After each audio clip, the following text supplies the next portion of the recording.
Let's have a talk, let's have a chat, talking about a little this and that. Hello and welcome to This and That. I am your host, Mary Easterling. To listen to more from This and That, go to talkingaboutthisandthat.wordpress.com and click on the podcast link. Scroll down until you find the Neumann Storm series, which we are going to start today, and enjoy. You can also find the Neumann Goshen series or the Goshen series for One Spirit, One Lord. Written portions for Bob Newman's items that are on the YouTube as quote-unquote audio are also on the blog page with links to the audio. In recent months, a quote-unquote swirl of prophetic voices have all alluded to one word: storm. Meteorologically, there have been several quote-unquote storms over the last few years.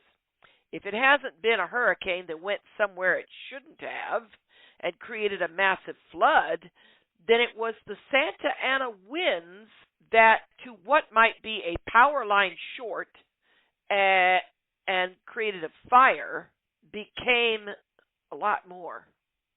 This will rewrite the history books concerning Cali for a few years to come. Santa Ana, by the way, is an interesting name. Santa, of course, is saint or sanctifying or sanctified, but Ana is supposed to mean grace. So, sanctified grace, winds that take a spark from somewhere and burn out a whole city? Some say it's because Cali didn't want Jesus. Well, last I heard there was a new quote-unquote storm. One of humanity flooding streets, bending knees and begging for forgiveness, or at least a break. Right now, it's an atmospheric river. No joke, folks. That's what it's being called, an atmospheric river. That may actually cause more mayhem as the burned land in California becomes a mud zone. This is usually what happens in the next monsoon deluge after fire burns your grasses. But I could not help but see the intact trees, God blessing his creation by making fire-resistant plants. Some have put out that there is a need to navigate this great storm. Vessels upon waters with huge waves that are navigating a narrow trench of quote-unquote grace and surviving the quote-unquote stormy seas. One of the last to put out a storm prophecy triggered the timing to release this in the wake of the Goshen series by One Spirit, One Lord, and the one that was put up on behalf of Brother Neumann. So I give you this, Bob Newman's The Storm series, because there's more than just one piece. It starts with storm warnings. Every morning we turn on the radio or the television to listen to the AM media cheerleaders. They all have but one desire: to keep you listening so they can have an audience to listen to their sponsor attempts to sell you their names. Did you ever notice that each aspect of this positive self-reinforcement is privately funded? The news is brought to you by, now for the sports with, presented by, the weather sponsored by, the 8:15 traffic update, a courtesy of Market and Dow Jones updates, etc., etc., etc. How long have we been told we are an information-based society? Remember when a specific supermarket tabloid advertised itself with the statement, quote, "Inquiring minds want to know," unquote. Knowledge is a useful tool in many regards, but today we are relatively unchanged from the situation of our ancient forefathers. While we are able to see, hear, and even experience both national events and international situations, literally as they occur, it is still historical in nature. They are past tense as they occur. In spite of our glut of media sources, we still live in the, quote, victim scenario, unquote. At any moment, a cataclysmic event could occur, and the, quote, fabric of our lives, unquote, is soiled, stained, or even shredded.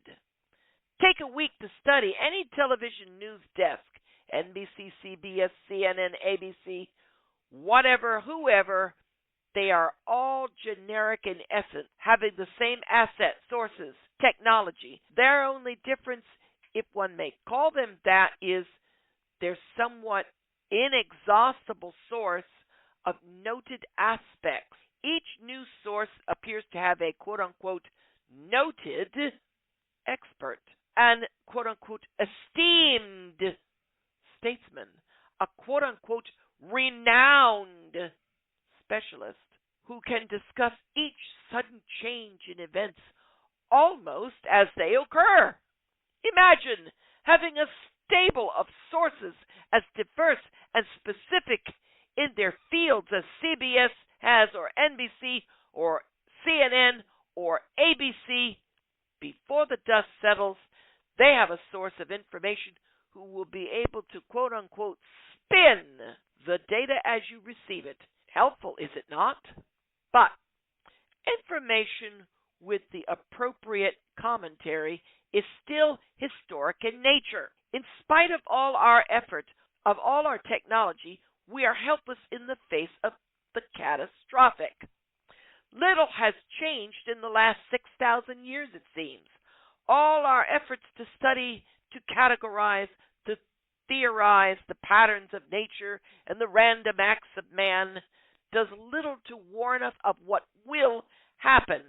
Like Lewis Carroll, we can discuss all the possibilities with the quote-unquote cabbages and kings. I love that reference. Thank you. Unquote. But we cannot look beyond this moment with certainty. Or can we? Within each social structure of the ancients, there was a definite hierarchy. Leadership and the chain of command were quite extensive. Yet no matter the structure, no matter the strength of the individuals, they were vulnerable to the unexpected, the unforeseen. One aspect of survival lies close to the line we modern theorists would call paranoia. To look for the things we cannot see. A uniform aspect of ancient cultures is the creation of a method or a means to deal with the catastrophic. Today we might call it superstition or classify it as a religion. In time, it appears to have developed both structure and ritual.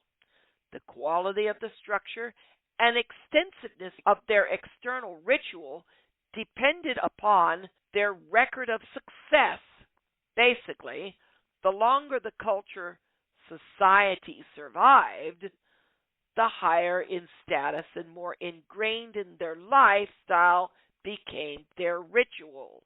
The greatest civilization and cultures of our history had the most dominant, quote-unquote, religious systems. What today we would consider to be the level of, quote-unquote, cabinet secretary or, quote, national secretary advisor, unquote, was in reality the high priest, the chief astrologer, or the most successful necromancer. A common archaeological fact is that the largest and most ornate or the central located structure of a major city was either the place of worship/sacrifice or the National Treasury building. Quite often, they were both. But the main tie between all these ancient societies and their ability to both forewarn and foretell is that they failed. They have all been destroyed or merely buried in the sands of time. All but one, that is. And in many ways, it's quite incredible. By far the oldest and long-running social slash racial group, also has the most successful record of prognostication.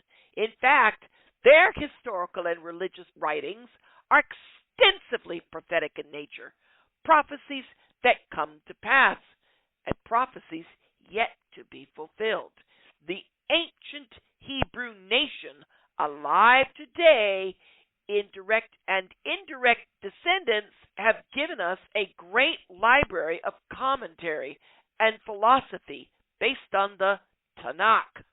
The Tanakh is based on the books of Moses, the Torah, and the historical books, the poetic books, and the prophetic books.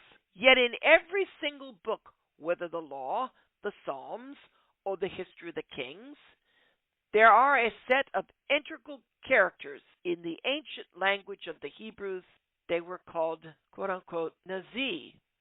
When you read this, you're going to see the word Nazi and think Nazi. No, it's Nazi. We translate it as prophets.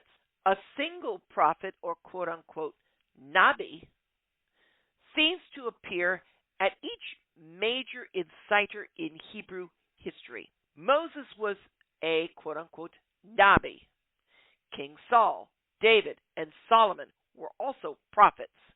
They foretold and foresaw what would happen to individual people, cities, and nations, events that would occur within hours or at the end of this present millennium. You may say that I'm going to push some religion at you, proselytize, quote-unquote, innocent mind. Not hardly. You might ask what importance is ancient writings for today? None. If they did not have this problem of being fulfilled as we watch, like what big deal of 3,200-year prophecy coming true in the summer of 1996? Imagine 1 million people. This is 1000,000,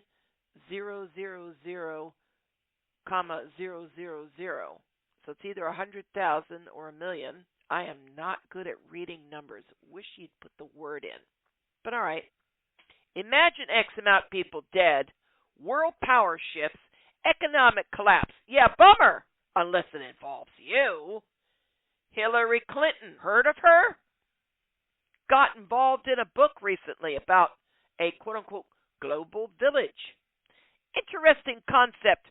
By the way, I need to interject. This is written in the early 2000s. The early 2000s. All right? So, Hillary Clinton, that might have been in the Bill and Hillary time, and that would have been Clinton era, and I'm not sure if that's early 2000s or not. But that gives you a time frame for when this man is writing. Back to Bob. Interesting concept if you look at it from a historical point of view. And she has her own shaman and her own chancellor. Maybe, just maybe, we have come full circle. Science and technology doesn't work, so drag out the astrologers and the court magicians. And maybe a Hebrew Nabi, like Daniel, will step forward and forewarn us of what will occur. That now leads to a major obstacle. If these ancient prophets were and are incredibly accurate, why? And if their source of information was divine inspiration, then why are there no prophets today tied into this same source? Ew. That's my reaction, by the way. Ew. Ouch. Back to Bob.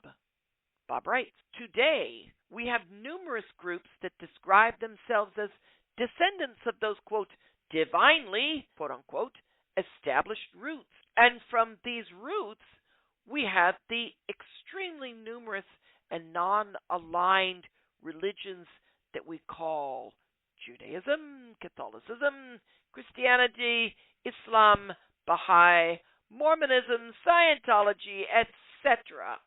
Two things seem to link them strangely enough.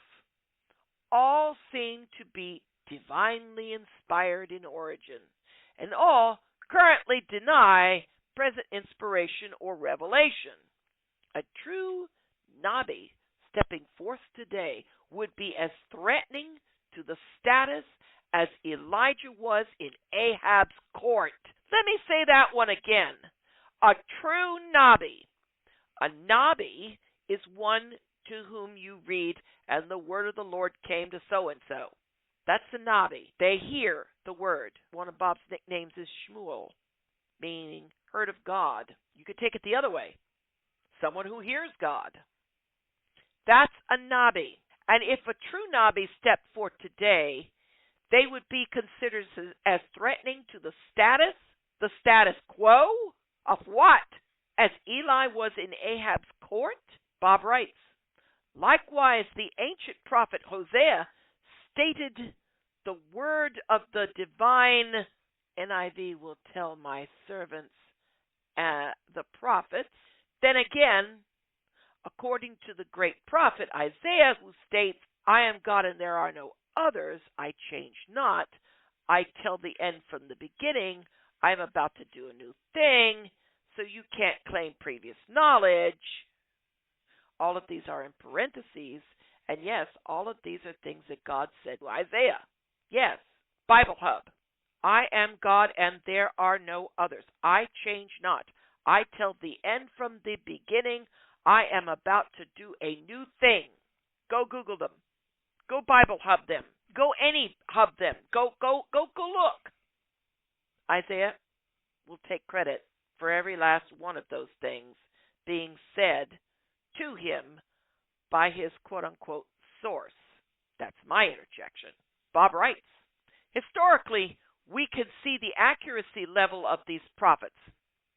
In fact, as their level of accuracy increased, their life expectancy decreased. In a chilling example of intense negative feedback, Isaiah said, 30-something, at chapter 30-something, tell your prophets. This is in parentheses. So go look at Isaiah chapter 30, I think. For his devotion to duty, the good Isaiah, at a, quote, ripe old age, was said to have been drawn and quartered by then King Manasseh. Such was the payment for integrity and accuracy in the quote-unquote good old days. The question that now must be raised is whether the age of the true prophet ended with the tunic. According to the rabbis of modern Judaism, it did.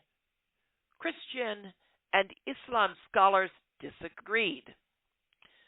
So do the more recent heirs of the Hebrew writing. The messianic origins of modern-day Catholicism and Christianity are from Revelation, but strangely denied at every turn.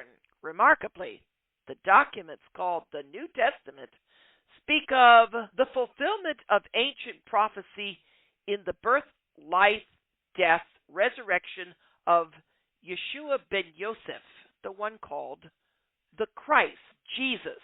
Likewise, they continue to prophesy of his second coming, likewise fulfilling ancient prophecies concerning the quote-unquote end of the age, or quote-unquote day of the Lord. According to the writing of Saul of Tarsus, rabbi turned prophet / apostle, the movement called quote-unquote the way was based on the concept of prophets and apostles at large, functioning in the mainstream. As quote-unquote the way moved counter to its Hebrew roots, the name changed to the generic quote-unquote Christianity, and so did its foundation of prophets and apostles. Strangely enough, the next mega religion to arise on the world scene was Islam. It also came forth from Hebrew roots with individual revelation, Abraham and Ishmael. That's what I'm going to insert. So for those of you that are going, what?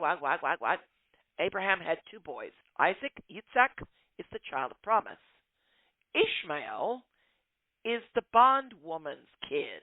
There was a guy who wrote about that. Kick out the bondwoman and her kid. They're not going to be inheritors. That's right. You can only have the child of promise. Bob writes, it also came forth from Hebrew roots with individual revelation. This will be the pattern that all following sects, movements, and cults will adhere to.